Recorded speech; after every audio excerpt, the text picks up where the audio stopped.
Hey, Gamer Nation and Fat Preacher fans, it is me, Fat Preacher Man, and I'm glad to be talking to you again and putting out a couple videos. And this one is going to be a Let's Talk video, and I don't think I'm going to put any gameplay up on it, just me talking to you.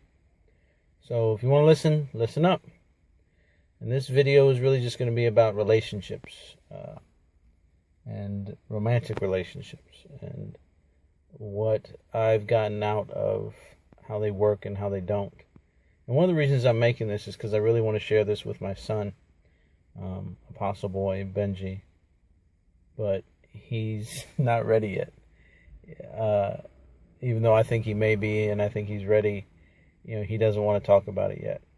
He's just about to be 15, and so even though he's approaching that time frame where girls are going to take over a bigger part of his life, at least in his mind,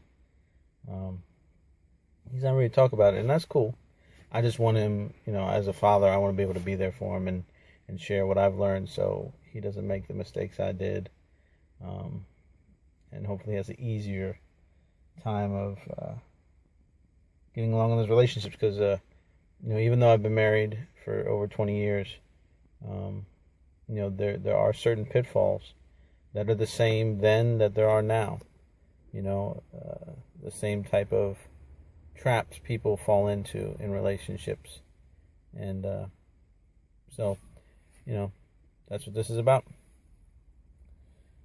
One of the things I've noticed over the years in relationships with, my wife, we dated, engaged, married, grown together, have children, but when we were first dating, I made the mistake of seeing her as, the main woman in my life up to that point was my mother. So seeing women through that filter of who my mother was and the way she acted. But each woman is unique, and thank God for that. Thank God that they each have the opportunity to be themselves and to express themselves. And as much as we want to think that about ourselves as men, we got to remember it's the same thing for women. We don't have to be our fathers. Thank God I don't have to be mine, and they don't have to be their mothers or your mother. I don't, so we can be free to become who will be best for that relationship and express ourselves and love on each other. And, definitely giving her the opportunity to express herself and know what she wants and expects out of the relationship, and seeing if I can meet that need, or if you can, if you're a young guy or any guy and you're trying to make a relationship work, you need to figure out what does she want or need out of the relationship. What does she expect out of you as a man in the relationship? How does she feel about you being a strong man, being an emotional man, not being able to handle those things? What issues are you bringing to the table that affect the relationship? Because that's real important. I mean, I have a lot of anger issues, and I have been and continue to work on them. And honestly, in all evaluation of myself, I can say I've gotten better, but I still have a lot of work to do, and I know that. I'm not blind to that fact, and it would be ignorant and arrogant of me to say otherwise. But knowing that she's going to have her own issues, you're going to have your own issues, you have to know, can you work through those together? The Bible talks about a man and a woman being partners, being a helpmeet, meeting each other's needs, filling in the blanks. There's missing parts of us as humans, as imperfect creatures. And that's really what relationships are about, is finding those people, that woman, that man that meets your needs emotionally, mentally, spiritually, that helps you in what you're going to do and be, and you can help them in what they're going to do and be. And yeah, you might not work together, you might not go to the same school, but can you be supportive of their goals? Do you see yourself in a position to hang around, to be in this long term? Because relationships need to be about the long term.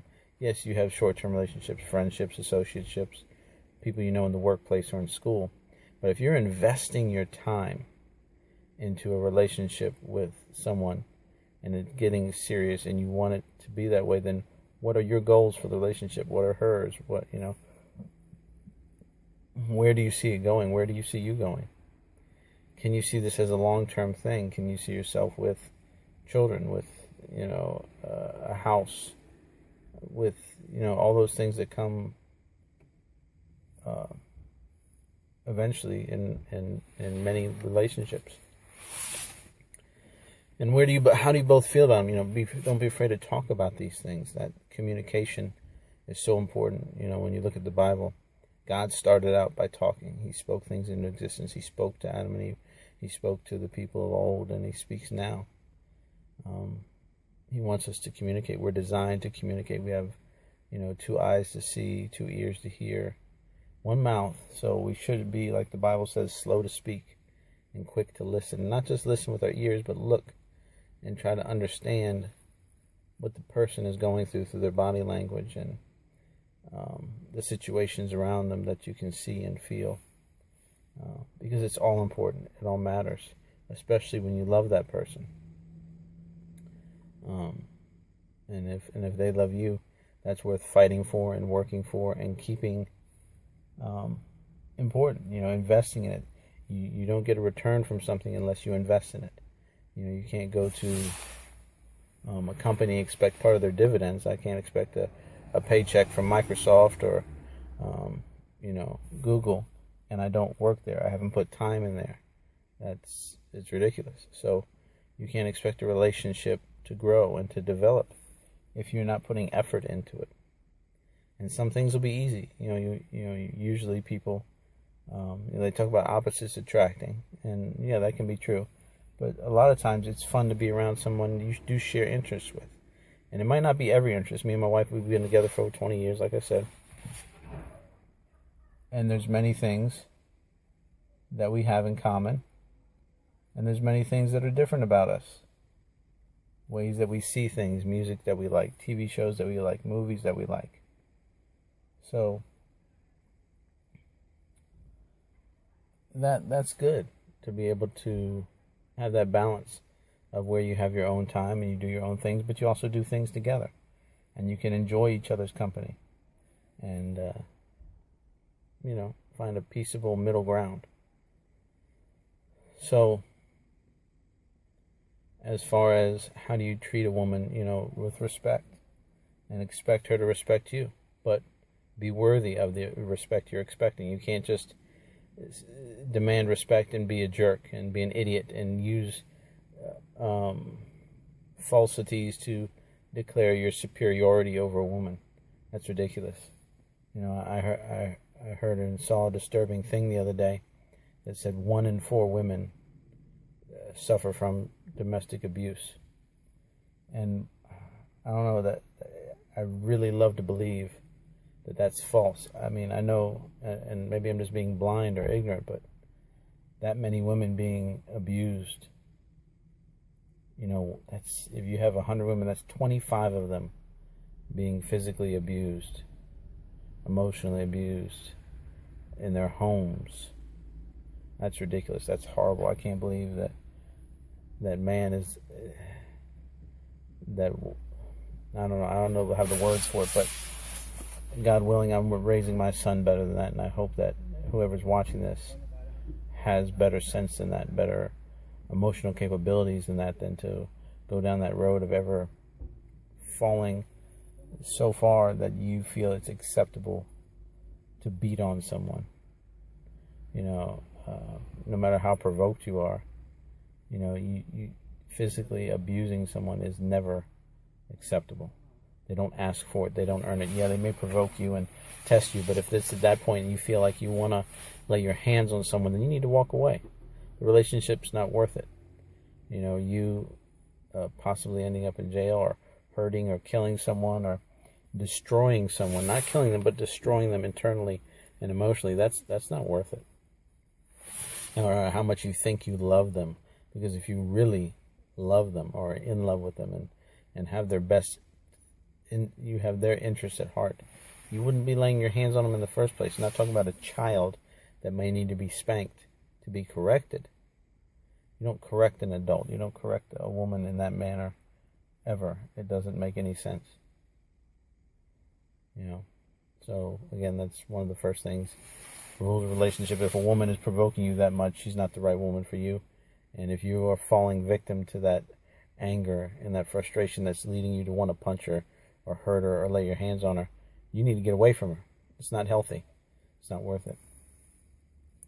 And knowing about the right one, that's a question I've heard a lot. How do you know if someone is the right one? How do you know? I don't know. You just do. It's more than a feeling. It's more than a thought. It's this, I use this expression sometimes. It's like a splinter, but it's in your brain. You get a splinter in your finger. You know it's there. It's hard to see it sometimes. It's hard to get it, and it's painful to remove.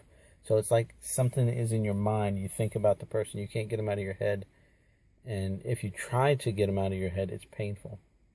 So if that person gets you and you connect and you have, like I said, those few things in common that give you a common ground where you can hang out with each other and have a good time. And if this is someone you can see and want to spend time with, maybe not every single second of the day, but you want to be around them and like having them around you. If you value their input, if you want them to see the good in you, if they make you feel like a better person, there's all these indicators, little clues that can help you to see that this person is important to you, even if you don't realize it right away. Even if it takes time for you to get why they're important to you and what you should do about it, how you should approach it. Love is a tricky thing, especially if you don't have a relationship with God, if you haven't been taught how to love, if you haven't been freed to love and be loved. There's a burden of sin placed on all man, and it can't be removed except by Jesus and the blood of him. And so without that relationship with him, all other relationships are going to be harder, whether it's with your parents, whether it's your siblings, or whether it's falling in love and finding that person, that woman or that man that you connect to, that you want to be a part of their life and let them be a part of yours. Whether you're scared that they might think your family's crazy or they might see that you're a little crazy. The truth is that they're a little crazy too and their family's not all right. No, I'm surprised how many people don't get that nobody's all right. Everybody is hurt and damaged and going through stuff and feeling the problems and the frustrations of this world. And trying to say or believe otherwise doesn't help. The truth is we need to deal with it. We need to be who we are and work through it and pray through it and get to the root cause of why we're really that way, why we're feeling what we're feeling, seeing what we're seeing. Because a lot of times our perception, especially in relationships, isn't accurate. We think people are attacking us when they're really just sharing with us. We think that they don't get us when they really are just trying to share their opinion too. So being in love with someone is about finding that connection to them that isn't broken just because you get upset. It's about putting their interests above yours and being okay with it. Because anybody can put somebody else's interests above their own and just push through it and do it and be mad about it and be like, I don't want to do that again, get away from that person. But when you do it and you don't mind, and you do it and you're happy, or you do it and you know that you would do it again, and that's the difference. The example of love that we're given in the Bible is that Jesus loved us while we were imperfect. We didn't ask for Jesus to come. He came and sacrificed himself. He loved us and loves those who deny him, who rejected him. Remember, even if you're not a man or woman of faith, he was being beaten and crucified.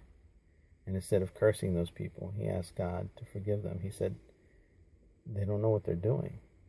Forgive them.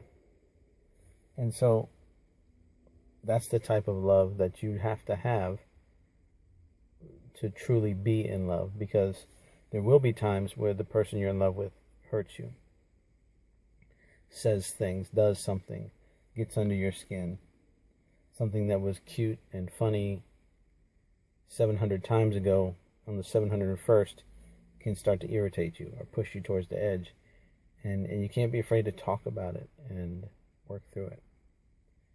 And if you're really in love and meant for each other, you'll work through it and you'll get to the other side.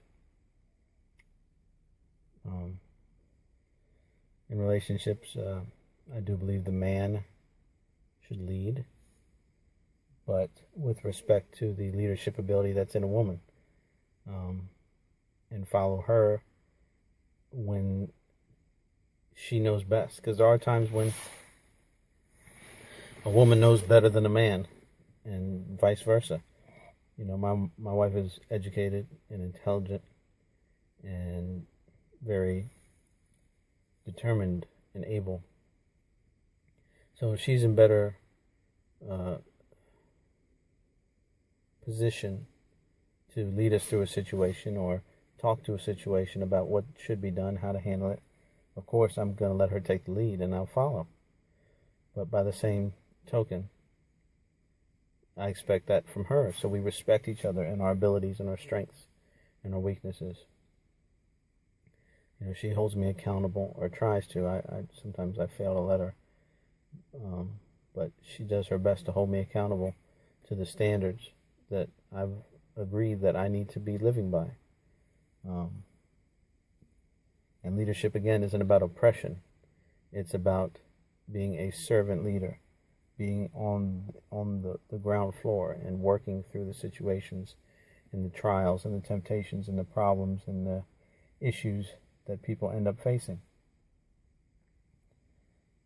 So when I say a man should lead, it's like Christ led, not how you see a lot of leaders in the world who they sit up in an office and bark orders. Jesus was there with the disciples, and he shared their issues and problems and talked to them and bared their burdens when they couldn't. You know, the Bible says that a man should lay down his life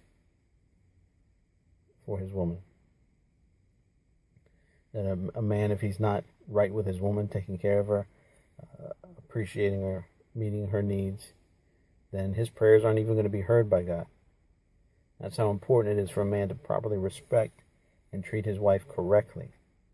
So again, it's not about, when I say a man lead, it's so, many times it's not fun. You know, everybody thinks being a leader is great. No, sometimes it's a heavy burden. You know, and that's just the way it is. But a man has to embrace that, and he has to be willing, and he has to be able. And sometimes, again, it's not easy. Sometimes it's not fun. Sometimes it's testing and daunting. But that's why she's there. And that's why she has that strength that you don't, or I don't. That's why my woman can encourage me and speak into my life. And I can do the same for her. Because that's what we're made to do. We're made to meet each other's needs. And with relationships, we have to be able to express needs and share those feelings and those wants and desires and things that make you feel awkward. Because there's nothing worse than things unexpressed. And like I said, I'm making this video for my son because God forbid something happened to me and I never get to share these thoughts with him. You know, my dad is dead. My stepfather and I don't really have a super strong connection, and my grandfather's dead, so I don't have a lot of men in my life that I can talk to, that I can lean on.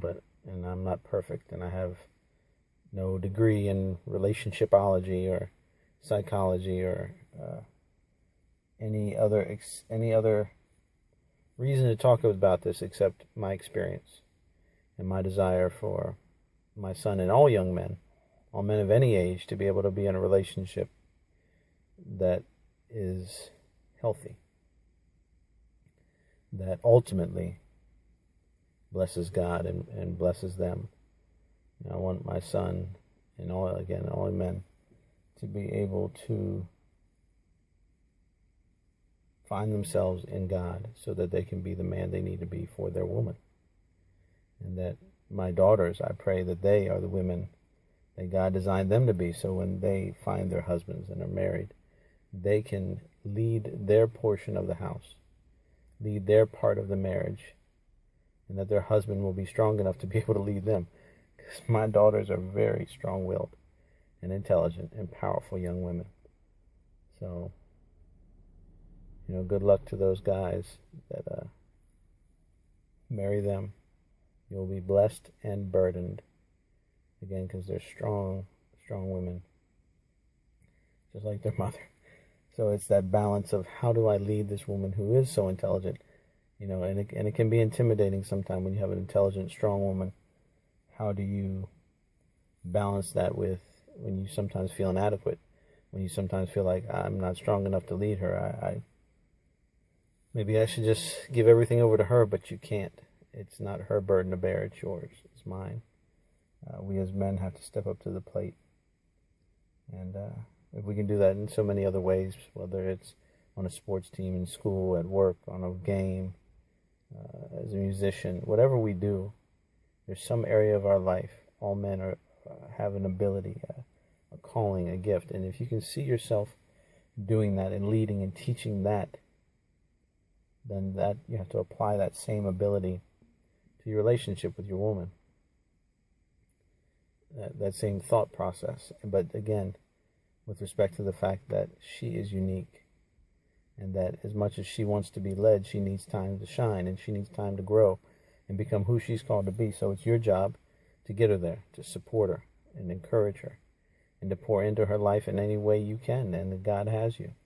And that if there's something that she needs that you can't provide, you have to be okay with her being able to get it from an education, from work, from her parents, from her friends, her coworkers. However she needs to get there, you need to be encouraging and secure in your relationship with her. Jealousy is a dangerous path and is best left to God, because he can handle it. And the Bible says that he is jealous for us, that he desires our love. But he can handle when we love others, because he knows once we love him, then we are in perfect love, and we will have enough love, because he continually fills us with love to love our wives and our parents and our children and our co-workers, and also ourselves, because we need to be able to love ourselves with a healthy love that recognizes, yes, we are burdened and problemed and broken, but if you don't love yourself, how are you going to do what the Bible says then, to love others as you love yourself? Because the way some people treat themselves, don't love me like that. I don't need any of that. I got enough of my own problems. Don't give me any of your self-condemnation, your self-criticism, beating yourself up. Yes, we need to improve ourselves. And in relationships, that's ever more true. You two become one flesh. So you're a new entity, and that entity, that life under God, needs to continue to improve and to grow and submit itself to God and be healthy in all ways, whether it's physical, emotional, mental, spiritual, financial, whatever is going on in your life, you have to submit to God in it if you really want it to work. Speaking of financial, I really haven't mentioned that before now, but I personally, may sound old-fashioned, but I believe that, as much as is possible, a man could and should provide for the woman. There are cases where the woman has been blessed with abundance and she can provide for the man, and that's okay too. But the man should then be able to meet other needs. If I go out to dinner with my wife when I first started dating her, or now, I want to pay, but that's just me. If the woman is more financially stable, has a better job because, maybe the man is, volunteering or in school and she's already finished or whatever, then yeah, it's okay for that to be switched. That's part of being a helpmeet to meet the needs, but it needs to be understood that there's a reason for that.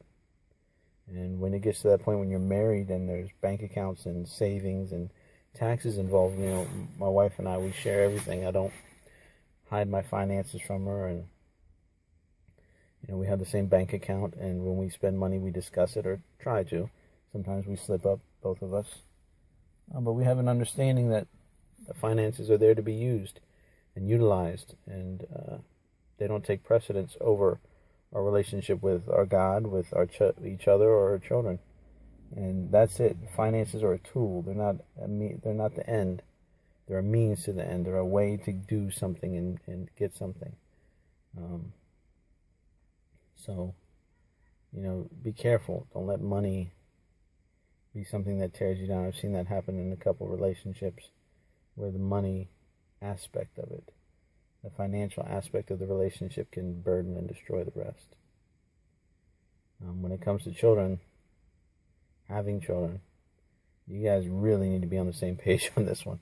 There's really no room for, discussion. And as much as I don't like divorce, if you've gotten married and you never thought or talked about children before then, and you find out that you're incompatible that way, then I don't know. But if one of you really want children and the other one doesn't, and you've already gotten married, you might need some counseling or some prayer, or both, when it comes to that, because that's a really serious difference in your parenting styles, as far as, who's gonna, how much and what times, and the styles and approaches. You guys need to work together and talk about it, and how many kids do you want to have, and the names and the schooling and all those sort of things that come up later. If you lay the groundwork, you don't have to spend days and hours and write out plans when you first start dating or get engaged or get married, but have an idea that you guys are heading in the same direction. That's healthy, and that's a good way to go about it, because you don't want to end up spending your time with somebody dating, and spend years dating them, getting engaged, getting married, just to find out that something that's so key. And then once you're married, and having sex can happen so easily, that you disagree on where to go with it. And that kind of makes me think of another topic, which is faith. And I've already talked a lot about my faith. I mean, it's coming through pretty obviously. Hopefully you're getting it, that I believe in Jesus Christ. He is my Lord and Savior, the one who has redeemed me from myself and from the sins that have been passed on to me. It's His blood that redeemed me, and nothing else. My faith in Him is what I needed to be free from my sins, so I could love my wife. But faith, how do you work around different beliefs, different faiths, and two people who want to be together? One is an atheist, one is a Christian, one is a Jew, one is a Muslim. How do you get around something like that? And to me, faith is so important and personal and part of who I am. I don't think I could now at this point. Yeah, maybe 20 years ago, 30 years ago, before I was a Christian, it wouldn't have mattered to me. I would have dated anybody, but now, and if that's something you want to talk about, you want to see where you guys stand on faith and how important it is to each other. Some people haven't really thought about it. They don't really care about it, which is kind of strange to me. But, like I said, I am who I am, and my wife is who she is. So we understand where we stand, and we stand together. We are in agreement. And that's, to me, the ideal, that you guys agree. If you have a lot of different issues and different opinions, but faith, especially if one of you is really strong and really a deep believer, it can be very difficult for you to have a relationship with that person you're not. When my wife started to come into the things of the church and of the Lord and of Jesus, it's put a strain on a relationship, not because she was wrong for doing it, but because it was changing her. It was allowing her to be free from those burdens of her own sins, and connecting her to God, and opening up her heart and her mind. And I was jealous of that, and I didn't like that. I wanted to be the one who fixed things for her. I liked her the way she was, and I didn't want her to change. So, of course, I rebelled against the idea of her going to church or taking my kids to church. I certainly wasn't going. But all things work out. All things that God has planned and ordained, He has a way of working them. And here I am all these years later, and I am trying to serve as a pastor to the best of my ability. But it was unnecessarily rocky for her. I mean, I'm glad that it worked out the way it did, because if she rejected me just because of my faith, or when we first started dating, she wasn't a strong Christian. She had a Christian background. I mean, I had a Catholic background, but we didn't really discuss it. So, again, we were married before it became an issue. But once it became an issue and we were married, we managed to work through it. It took some time. So if you find yourself in that boat and you're already married, and then the faith comes up as an issue, you have to decide which relationship is most important. And it's going to sound funny, but to Nicole, her relationship with God was more important. And that's the way it should be. And I hated that idea at first. I couldn't understand it. I couldn't get it. But she, as much as she was a good wife before, she was only, compared to after she fell in love with Jesus and fully accepted her role as a Christian and as a woman of God. After that, she's superb, excellent. I can't even describe the difference, because she was a good wife before, but after she fell in love with Jesus, the love that she had to give me was more intense and more palatable, more real, more unhindered. And as much as I thought that I could be what she needed me to be and fix and do, and, at one point I just thought, if I just love her best and make her the most important thing, then everything else will be fine. But it didn't work. It wasn't until I fell in love with Jesus and I accepted him that I could learn how to love her and learn what she needed from me and learn how to be that husband and that man and submit to God, so that when I asked her to submit to me, it wasn't out of pride, it wasn't out of arrogance, it wasn't out of some foolish misunderstanding or misquotations of the Bible, which are sick and ridiculous, but it was from a point of love and humility that I'm asking her to trust me. And she got to the point where she knew that I was investing in God and a relationship with him, and she could trust me. And there's times, when my old nature and old self rears its ugly head, and she has to call me on it, and I have to be okay and realize, she's right. I'm not fully submitting to God, so I can't ask her to fully submit to me. Doesn't make any sense.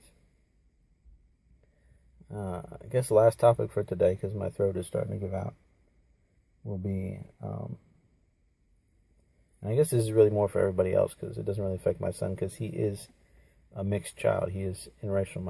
My beautiful wife, is a Black American, if you want to say, but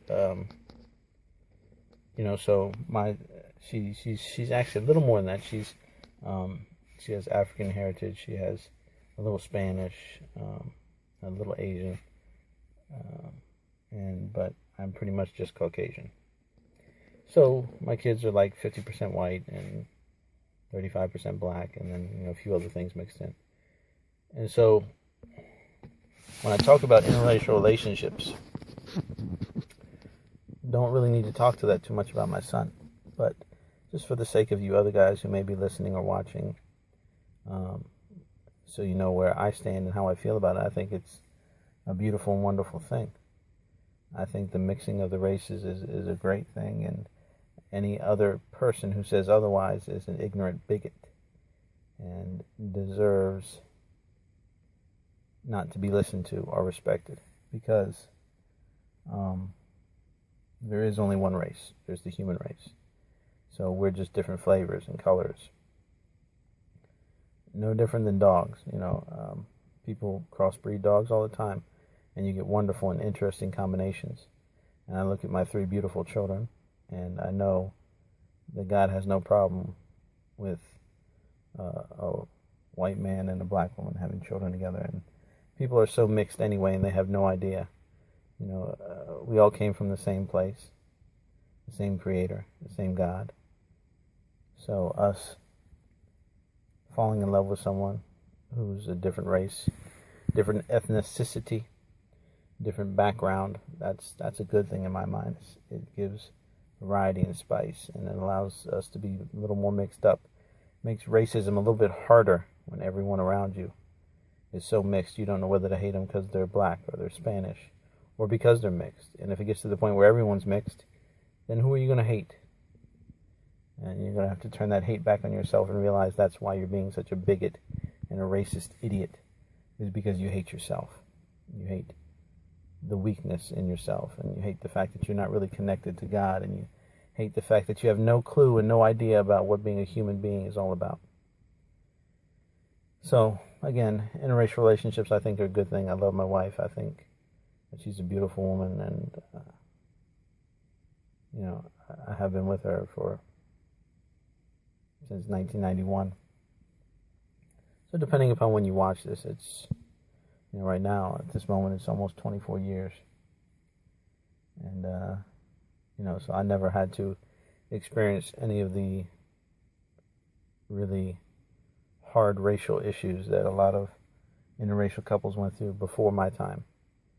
We had a little jibing, little jokes, stuff like that, and maybe a few hiccups here and there. But, from the people from the 50s and 60s, interracial couples, or even before then, back at the end of slavery, what those children and couples went through is not what people face today. There's still racism, and some of it's hidden, and some of it's obvious, and some of it is disguised. But I think it's worth it if you find that person, and she happens to be of a different color, and you're attracted to each other, and you connect. Who cares what the outside looks like? Because that'll fade. That'll end one day. Every vessel breaks. But what's inside, that spirit, has nothing to do with the way the outside looks. So if you can connect with someone, find someone that you can hang out with again and love, and they connect you, and they love you, and they want to hang out with you, and you can make each other happy. And when you do make each other sad, you can get over it and get through it, and not feel like someone has stolen something from you, but realize it was a mistake, and it was an opportunity to learn and to grow together. If you find that person, who cares where their parents are from, or their grandparents, or their great-grandparents? Who cares what hue of skin or color of eyes? I mean, and if you find someone more attractive of a certain color, that's okay too. Some people like white cars, some people like red cars, some people like gray, black, certain color clothing. People have preferences. So being more attracted to a person of a certain color, that's not bad. Just don't hate on the others. Just don't be mad about because someone looks different or doesn't, meet your criteria. That's just the way it is, and that's cool. So again, if you watch this whole thing, wow, thanks a lot for sticking around. I might be putting up another one of these. I'm not sure. I don't know what issues. I got to think about what issues I really want to make sure Benji gets to hear about, and any of you guys who are interested get to hear about. Again, this first part of me talking about relationships. Hope you enjoyed. Don't forget to leave comments, questions below. Don't forget to like, share, and subscribe. Jesus bless you, and good gaming.